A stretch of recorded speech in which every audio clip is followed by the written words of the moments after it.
Saint Augustine, Florida, also known as the Ancient City, lays claim to being the oldest city in the United States.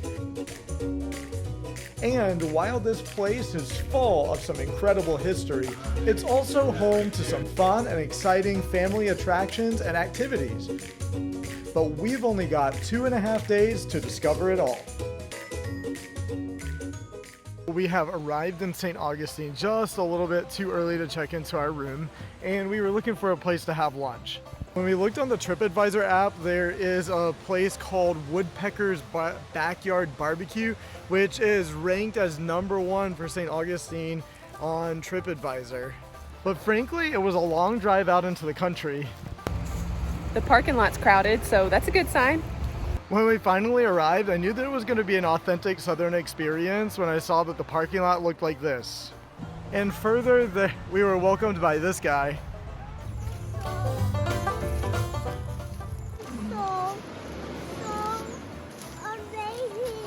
I also think it's a good sign that the parking lot is filled with pickup trucks.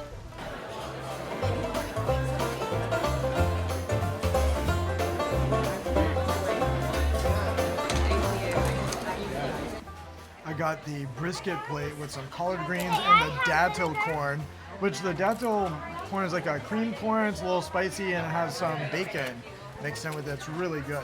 I got the green beans and some meat and some yummy stuff that I like really much.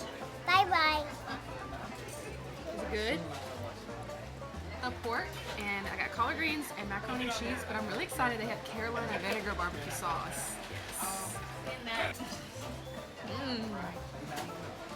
Okay, I gotta say that was worth the drive. That was really good. I enjoyed it. When they're sleeping, you can touch. Vivian's leading me around in the parking lot looking for the roosters again. She wants to pet one of them.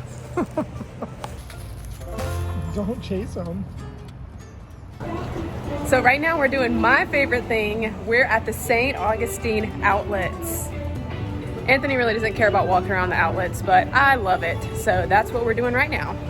For some reason, people get really upset in the comments section when we go to outlet malls or shopping centers. Oh, I've been trying to find this Old Navy, and this is a really big outlet section. But for everybody who cares, there are about 75 designer outlet stores here, and it's all of the typical designer outlet places. They have pretty much all the stores that you would typically look for at an outlet. They have Loft, Polo, Ralph Lauren, Nautica, Calvin Klein, all that good stuff. Something that makes it nice is that there's a really low vacancy rate. There are actually a pretty good number of stores that are here and open and operational. Yay, I found the Old Navy!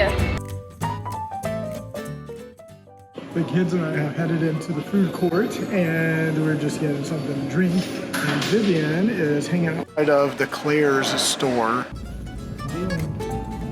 What'd you get? I got Pierce some new shorts because he's growing out of his, of course. That's it. We just arrived at our hotel. It's check-in time. I can't wait to show it to you. But frankly, check-in is pretty interesting because this is an all-digital hotel. There is no front desk. So we checked in on our phones and now we're gonna head directly to our room. We are staying at a place called The Local. And this place is so cool. It feels like if Route 66 met Miami. I love the tropical inside, but my favorite part is all the pink.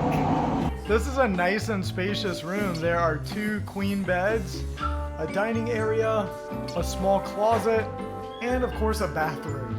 All right, we got our stuff all in, checked into the room, and now Vivian and I are gonna go see if we can find the swimming pool.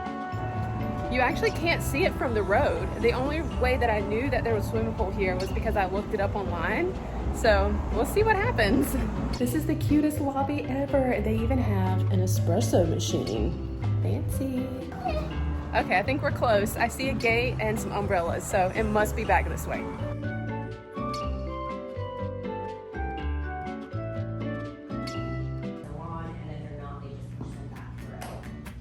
After getting freshened up at the hotel, we've headed off to the Fountain of Youth to begin our journey in St. Augustine. But before we can explore the attraction, we've got to get some snacks for the kids because it is about 4 p.m., which means we have just a few minutes before they start to get hungry again. gonna drink from the fountain of youth. The first stop, of course, is to drink from the fountain of youth. You just head right into the spring house, you get a little paper cup, and then you can drink the water. It's not good. Just behind the spring house is a globe theater and also a planetarium, and they have some shows throughout the day.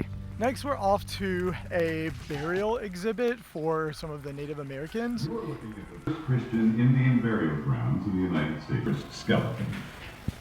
The authorities having been... And I think that the real story around here are all of the peacocks. Vivian is having a wonderful time harassing them. We're headed off to the Timucuan village of Siloe. And we're going to learn about the Native Americans' way of life. Next, we're heading inside the original mission church. Welcome to Nombre de Dios, the mission church of colonial Saint Augustine. When he founded Saint Augustine in the name of God, established in 1587, Father Escobedo consecrated this as the first Catholic mission church in what is now the United States. So right up here is Ponte de Leon. This monument behind me stands in the approximate location where they landed on April 3rd, 1513.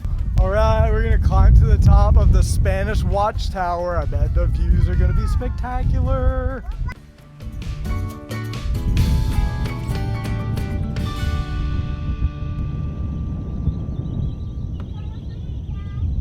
In just a few minutes, we're gonna watch them fire some of these old weapons. In the meantime, Vivian and I are gonna go check out the Maritime exhibit and the blacksmith house. The Maritime exhibit is kind of like a pile of boats and ropes with some explanations nearby, but there's a presentation going on right now at the blacksmith shop. Important. We have to get that metal very, very hot to make it soft. So let's get the kinks out of this old boy here. We'll make something real quick.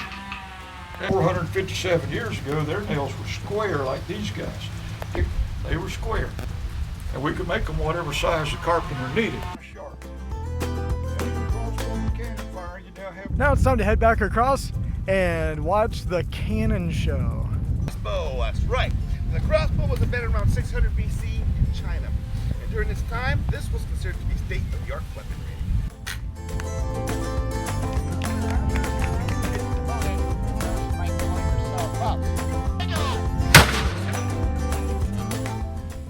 So the cannons were pretty cool, but Pierce didn't like it. I tried to cover his ears, but he still cried. Poor thing.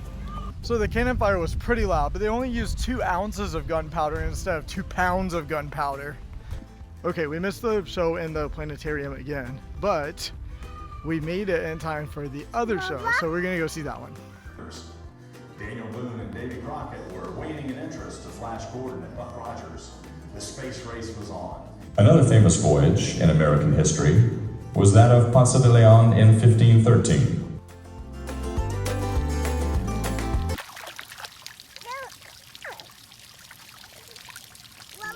For dinner, we're eating at a restaurant called Aunt Kate's, and it's on the riverside.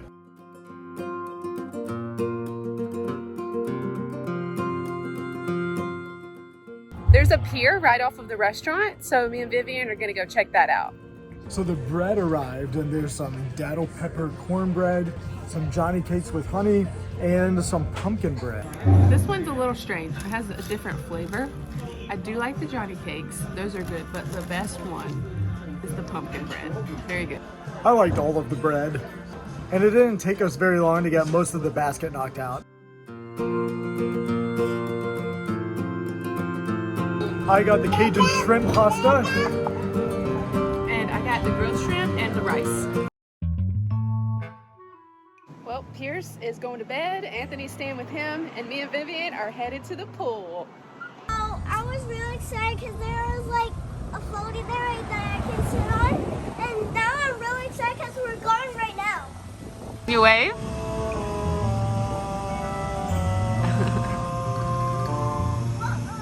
This place is so cute. The patio is beautiful. The pool is beautiful. We are having a great time.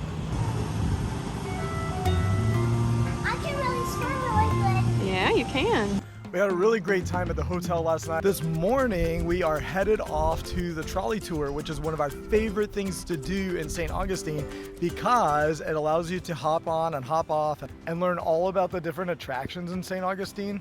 And we have decided over the years of coming here that our favorite place to park is this parking garage over by the Welcome Center. It's a $15 flat rate for the whole day. And it's easy to get in and get out, and if you've been to St. Augustine, then you know that that matters. Now, one thing that I don't know for sure is if you can get the trolley tickets at this location. If not, then we're probably gonna have to walk somewhere, but I'm pretty sure that you can. Now, we only have one day to try to see as many things in the historic district as we can, so we're gonna see how much we can fit in today. And that's why we're starting as early as you can. The trolley tours begin at 9 a.m., so here we are. Now we're just waiting on the trolley. We usually take the Old Town trolley, but the red train usually stops at most of the same stops as the Old Town, so it's just a matter of preference for you. We'll place a link in the description to an article on our website that has affiliate links for the best deals on either of those two trolley tours.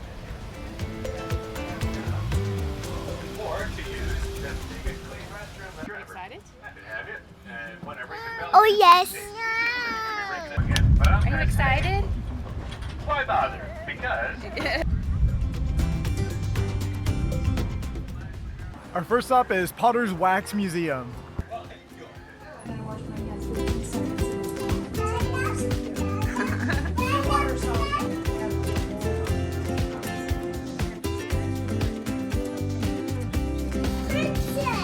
Nice. We have other princesses too, but some you may not recognize. We were told that Snow White is in here somewhere, so Vivian is really excited about that. The Potter's Wax Museum in St. Augustine is the first wax museum in the entire United States. And it has been located in multiple locations across the city, but now it's located in what is the old drugstore. Something super incredible about these wax figures is that they were done by hand, but the lady told us that someone individually put each strand of hair into their heads. Isn't that crazy? That must have been a lot of work. I'm glad that wasn't my job, to be honest.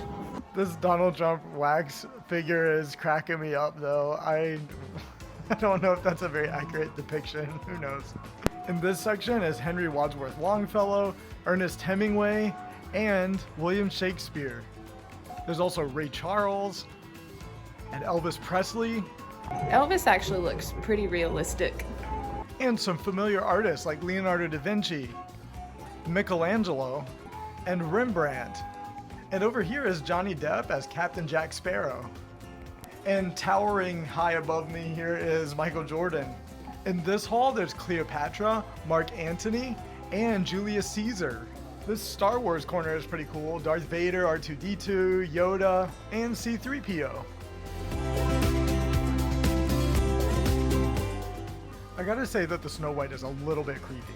In this section is Thomas Edison, Albert Einstein, Marie Curie, Henry Ford, Wilbur Wright, Alexander Graham Bell, and more. They told us that it takes about a year for them to make the wax figures, and you can watch them making them right here. In this section, you'll find Queen Victoria, Benjamin Disraeli, and King Henry VIII, Napoleon Bonaparte, and in this corner is Marie Antoinette.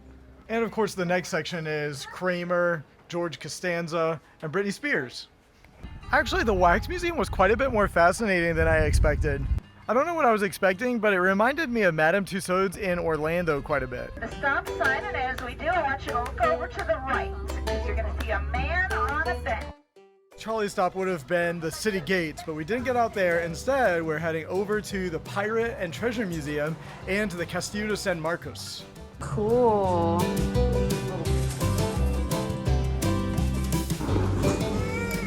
Put on your head.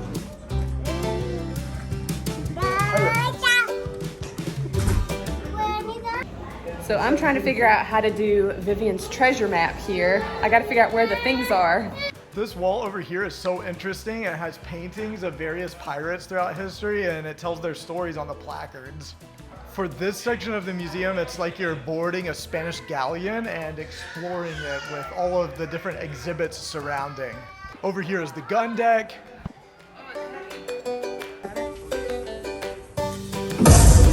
Whoa. This whole section is about Blackbeard. This is the captain's cabin. In England, in a museum, there's one in New Zealand in a private collection that we just found out. We have the third one. Now the third one is the largest one in the collection. Of course, the giant steering wheel. At this section, you can figure out how to tie all kinds of pirates' knots. We're off the shipwreck island. This section has several exhibits about pirate treasures.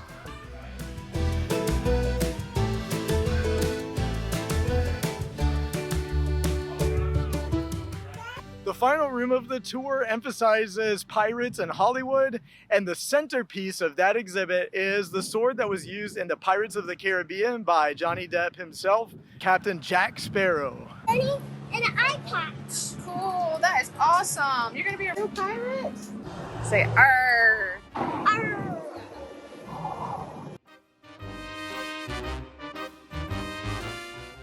And now it's almost lunchtime, but first we're heading off to the Castillo de San Marcos. Long before there was a castle in Orlando, this is the first castle in all of Florida. I wonder if you could say it's the first castle in the United States, too. The Castillo de San Marcos covers about 20 acres of land and is the first masonry fort in the entire United States.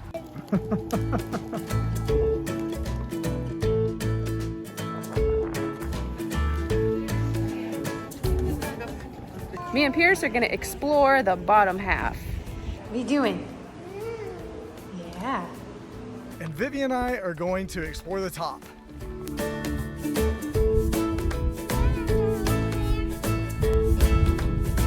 Captain Vivian wants to fire the cannons. So each corridor on the lower level has information about each different part of the Castillo de San Marcos. At the top, you'll enjoy some incredible panoramic views of the city.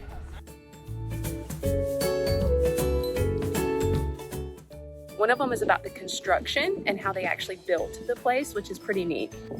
Another one was about the first Indians or the first Florida people. And one was about the different explorers. Probably my favorite part, though, is to be able to see all of the really cool cannons from various eras of history. For lunch, we're exploring St. George Street and the Colonial Quarter. St. George Street is home to lots of different shops and restaurants. We read an article that recommended a particular restaurant in this area for families for lunch. We'll see if it was right. Pizza Time is ranked number 2 in the entire country on TripAdvisor. And pro tip, it is cash only, so make sure to bring your cash. There are ATMs located inside if you don't mind paying an ATM fee. And the pizza was pretty good. Elena got the chicken parmesan, I got the meat lovers, and we shared an antipasto salad all around the table. But now that we have completed lunch, if you watch our channel on a regular basis, you know what that means.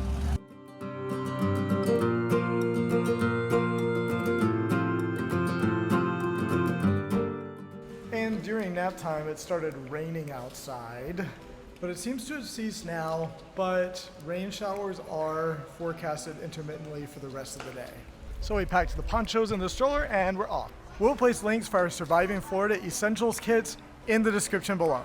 Our next stop is really kind of an unpopular stop for most people on the tour. They don't usually jump out and look at this because you get the whole story while you're taking the tour. But it's probably one of my favorite stops on the entire trolley tour. It is a section of churches.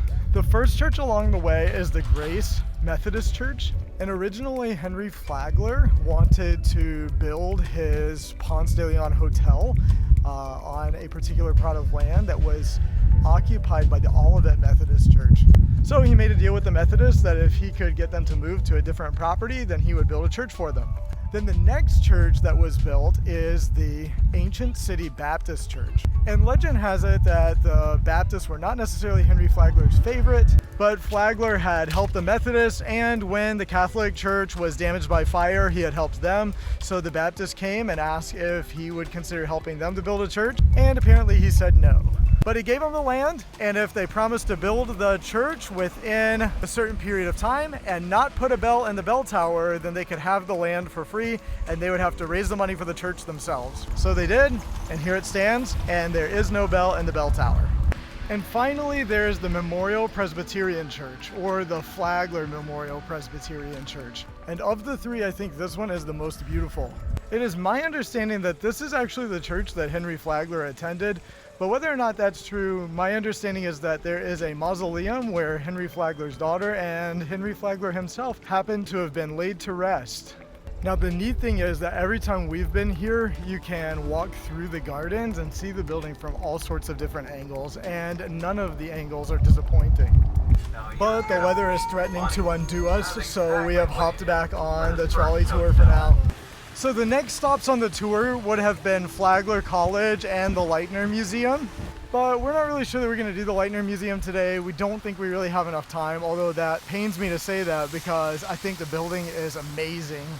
But we hopped into the Villa Zareda really fast. The architecture of the Villa Zareda mimics that of the Alhambra in Spain, and the home today showcases all of the artwork and collections of Mr. Smith, who built the home.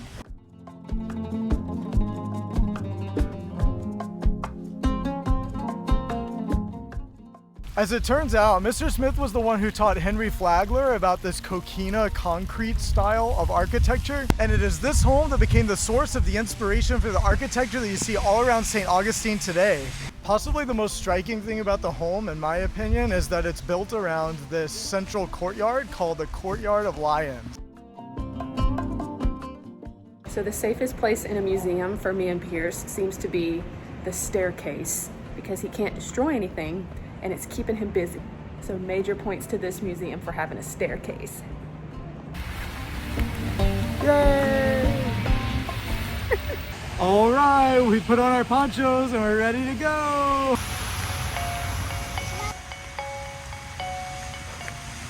There seems to be something we've misunderstood about the trolleys. They keep going around the corner and skipping this stop. So we've been standing here and watching them all go by. So we're gonna walk up to the Leitner Museum. Thankfully, the rain has slowed down just a little bit anyway, so we'll see what happens.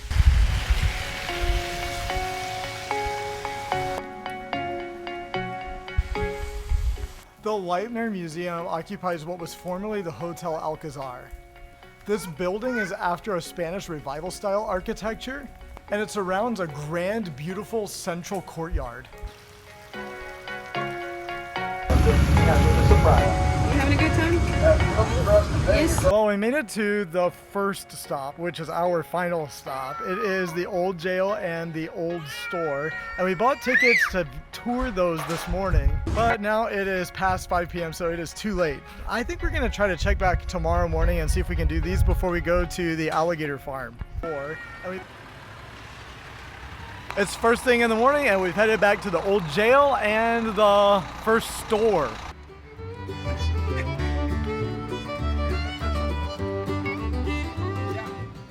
It's a bird cage. You ever hear the term jailbird?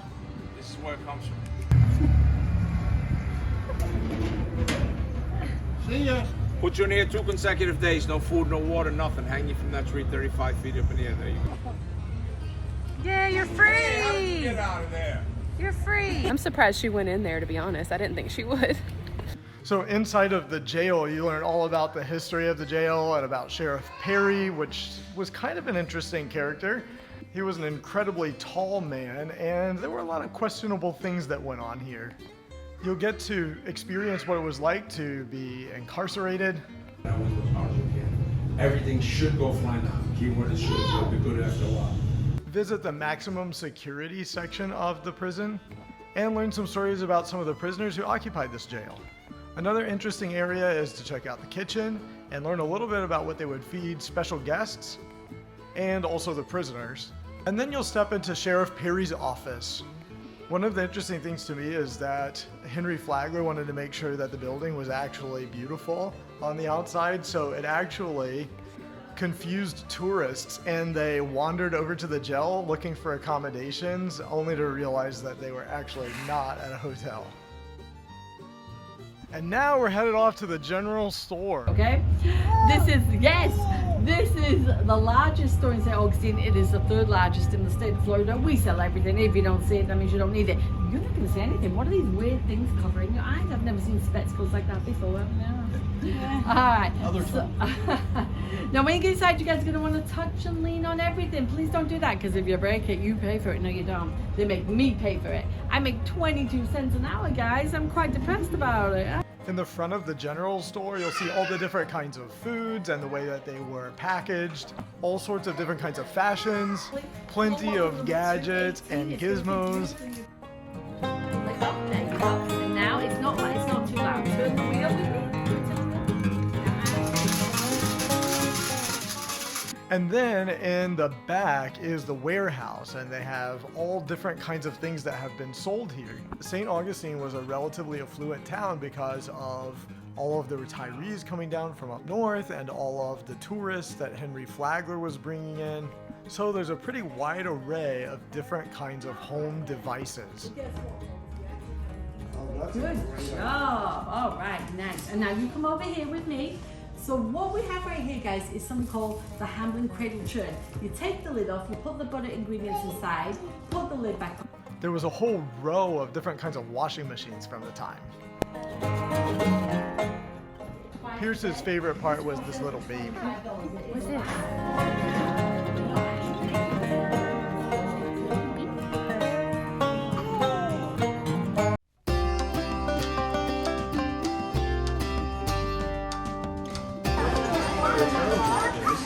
We made it to the alligator farm. Upon entering, we immediately saw some baby alligators, a toucan, some giant river turtles, and here's an albino alligator. These are big, giant alligators. Obviously, they're well loved and taken care of. There is an alligator feeding show that's supposed to be starting in about 4 or 5 minutes. I'm gonna look at some birds while we wait. These beautiful yellow birds over here are golden conures. This is a blue-billed curassow. And he's accompanied by some cotton-top tamarins. The trees are filled with giant swamp fowl, so just don't look up for too long and be open to different kinds of hair products. AKA, we're in a major dropping zone right now. What'd you get? I got a big giant pretzel. All right. They served some food at the two cantinas, so we grabbed a bite to eat and found a seat next to the Aldabra tortoises.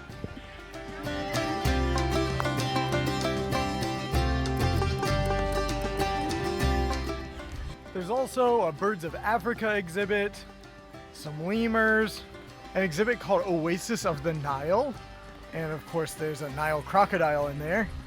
And this part is called the Native Swamp and Rookery. It's a real Florida wetland with lots and lots of alligators and lots of birds. This exhibit is dedicated to a crocodile by the name of Gomek, who was over 2,000 pounds and lived here at the Saint Augustine Crocodile Farm. He died in 1997. And right here is Maximo. Born in 1971, he's 15 foot 9 inches long and weighs 1,249 pounds. There's also a theater where shows take place throughout the day, and you can learn even more about alligators and crocodiles. There's mineral mining, a giant playground, and there is a ziplining experience. One tip, if you want to go to the feeding show, be sure to get here early. It gets really crowded. There you go. In this exhibit, you can see the Asian alligators.